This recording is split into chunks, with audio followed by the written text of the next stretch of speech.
right, this is question number 16, about whether or not something's linear or exponential. Now, when you're looking at linear is actually very simple. Linear means you are repeatedly adding.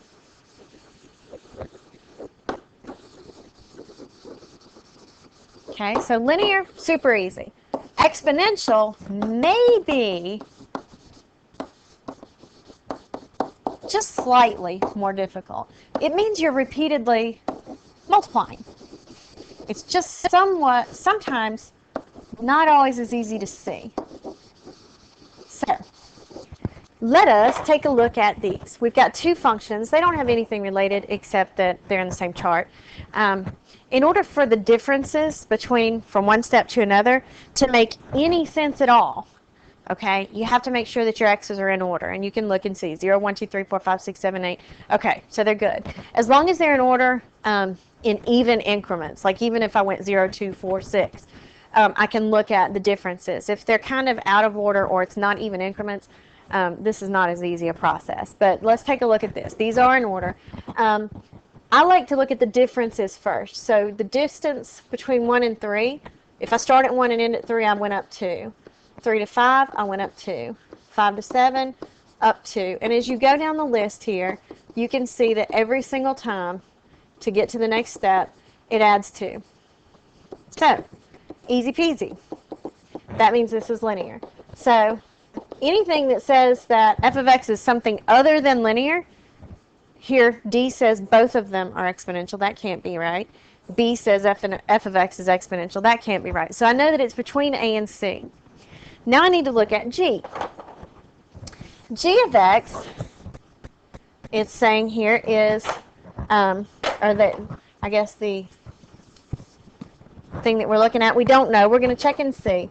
From 4 to 5, I went up 1. From 5 to 7, I went up 2. From 7 to 11, I went up 4. From 11 to 9, I went up 8. Okay, I'm noticing some kind of pattern, and it is, in fact, significant.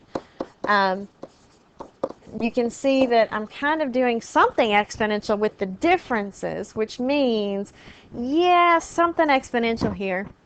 So let's take a look at it and see. Because between 4 and 5, to multiply something and get from 4 to 5, you're not going to get the same thing if you go from 5 to 7. And this is why. If you have a base to the power of x plus a constant, that constant is what keeps it from being easy to see. Okay? So here's how to look at it. Just go, okay, what if, let's say that I don't know the base. Okay? But I do know this. If x is 0, right there, anything to 0 is 1. So 1 plus the constant equals, for 0, equals 4. Which means the constant has to be 3. All right? And so if you take away 3 from each of these, you'll be able to see really clearly what the pattern is. It's 1, 2, 7 minus 3 is 4, 8. So it's 2 to the x minus 3, which means this is exponential. Okay? So the constant, if there's an added in constant, the place to find that constant is always going to be in the 0. Because you know that the exponent to the 0 power is 1, which means the constant's 1 less than the y value at that level. So you now know that g of x is exponential. So I'm looking for f of x is linear, g of x is exponential. That answer is C. So if hopefully you understand that better, let's move on to your redemption problem. Here you're just looking at a chart, or at a series of charts. It wants to know which one appears to be increasing exponentially. So take a look at that based on what you know about exponents and answer it and let your teacher see it. Hope you get it right. Good luck.